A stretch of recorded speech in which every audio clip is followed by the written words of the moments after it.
सोचिए, एक बिल्कुल नई, एकदम मॉडर्न रिफाइनरी जो बस देश को सौंपी जाने वाली है। एक बड़े से उद्घाटन की सारी तैयारियां हो चुकी हैं, लेकिन फिर सेरेमनी से कुछ ही घंटे पहले एक भयानक आग सब कुछ बदल देती है। तो आज हम राजस्थान की पचपदरा रिफाइनरी में लगी उसी आग की कहानी को समझने वाले हैं।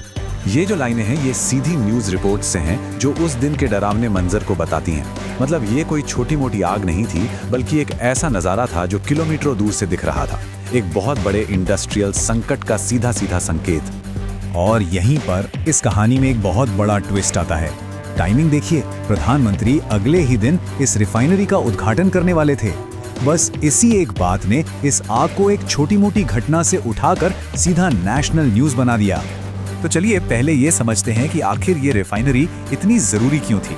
ये सिर्फ कोई मामूली फैक्ट्री नहीं थी, बल्कि भारत के एनर्जी सेक्टर के लिए एक बहुत बड़ा सिंबल थी। सबसे पहले तो इसका बजट देखिए, 79,000 करोड़ रुपए से भी ज्यादा का इन्वेस्टमेंट। ये रकम अपने आप में बता देती है कि ये प्रोजेक्ट देश के लिए कितना बड़ा और जरूरी था। अब बात करते हैं इसकी कैपेसिटी की। 9 मिलियन मीट्रिक टन हर साल। अगर इसे आसान भाषा में समझे ना, तो ये इतनी एनर्जी है कि लाखों घरों की जरूरतें पूरी हो जाएं। ये हमारे देश के एनर्जी प्रोडक्शन के लिए एक बहुत बड़ा बूस्ट था, जो हमारी एनर्जी सिक्योरिटी को और मजबूत करने के लिए बनाया गया था। और पता है इसे और भी खास क्या बनाता है? ये अपनी तरह का पहला प्रोजेक्ट था। ग्रीनफील्ड इंटीग्रेटेड का मतलब है कि इसे बिल्कुल स्क्रैच से एकदम नई जमीन पर बनाया गया था। और इसमें तेल की रिफाइनिंग और पेट्रोकेमिकल्स का प्रोडक्शन दोनों एक ही जगह पर होता था। तो सही मायनों में ये एक बहुत ही स्ट्रेटेजिक एसेट था। तो चलिए अब वापस चलते हैं उस दिन पर जब ये आग लगी थी। देखते हैं कि उस दिन हुआ क्या था, एक एक करके। तो दोपहर के करीब 2 बजे रिफाइनरी का जो दिल होता है ना, क्रूड डिस्टिलेशन यूनिट, वहां से आग लगने की पहली खबर आती है। और बस कुछ ही मिनटों में 20 से भी ज्यादा फायर ब्रिगेड की गाड़ियां मौके पर थी। इमरजेंसी टीमें फौरन काम में लग गई और पूरे इलाके को खाली करा लिया गया। घंटों तक आसमान में बस काला धुआं ही धुआं था, जो दूर दूर तक दिखाई दे रहा था और बता रहा था कि आग कितनी भयानक है। तो जब आग पर काबू पाया गया, तो इसके जो नतीजे थे वो सामने आने लगे, और वो काफी सीरियस थे। सबसे पहला और सबसे बड़ा असर क्या हुआ?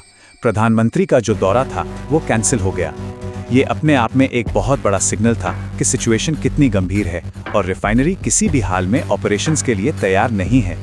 इसे ऑफिशियली एक सिक्योरिटी लैप्स यानी सुरक्षा में बड़ी चूक माना गया। अब सोचिए, प्रधानमंत्री जैसे वीआईपी के दौरे से ठीक 24 घंटे पहले इतनी बड़ी आग लग जाना, इसे सुरक्षा प्रोटोकॉल का एक बहुत बड़ा फेलियर माना ही जाता है। तो अब इन सब के बीच जो सबसे बड़ा सवाल था वो ये था कि आखिर ये हुआ कैसे? तो सबके मन में ना 3 मेन बातें घूम रही थी। क्या ये सिर्फ एक टेक्निकल प्रॉब्लम थी, कोई एक्सीडेंट था, या फिर इसके पीछे कोई साजिश थी, या फिर ये किसी की बड़ी लापरवाही का नतीजा था? तो चलिए इन थ्योरीज को एक एक करके देखते हैं। पहली थ्योरी थी टेक्निकल एक्सीडेंट। एचपीसीएल की जो शुरुआती रिपोर्ट आई उसमें कहा गया कि हीट एक्सचेंजर सर्किट के एक वाल्व से हाइड्रोकार्बन लीक हुआ। दूसरी थी साजिश की थ्योरी। अब क्योंकि ये घटना पीएम के दौरे से ठीक पहले हुई, तो मीडिया में ये बातें चलने लगी कि कहीं ये जानबूझकर तो नहीं किया गया। तीसरी बात, सिक्योरिटी लैब्स। जैसा हमने देखा, अधिकारियों के लिए तो ये एक साफ साफ सुरक्षा में चूक का मामला था। और चौथी थी लापरवाही के आरोप। कुछ पॉलिटिकल इल्जाम भी लगे कि अनुभवहीन कंपनियों को प्रेशर में कॉन्ट्रैक्ट दिए गए, जिससे काम की क्वालिटी अच्छी नहीं थी। अच्छा, तो अब आगे बढ़ते हैं और देखते हैं कि इस पूरी घटना के बाद क्या हुआ और आगे क्या होने वाला है। तो अब देखिए, 2 अलग अलग जांचें शुरू की गई हैं। एक तो एचपीसीएल खुद कर रही है अपनी इंटरनल जांच, और दूसरी बाहर के एक्सपर्ट्स कर रहे हैं ताकि सच सामने आ सके। इसके अलावा इस आग से कितना आर्थिक नुकसान हुआ उसका भी हिसाब किताब चल रहा है, जो कि बहुत बड़ा हो सकता है। और वो बड़ा सवाल कि अब उद्घाटन कब होगा? खैर, उसका जवाब तो जांच पूरी होने और मरम्मत के बाद ही मिलेगा।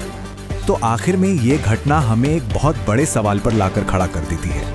जब कोई देश इतने बड़े, इतने महत्वाकांक्षी प्रोजेक्ट्स पर काम करता है, तो तेजी से आगे बढ़ने के दबाव और इस तरह की भयानक नाकामियों के खतरे के बीच वो बैलेंस कैसे बनाया जाए? ये कहानी सिर्फ एक रिफाइनरी में लगी आग की नहीं है, बल्कि ये इस बात की भी याद दिलाती है कि तरक्की की राह में कितनी सावधानियों की जरूरत होती है।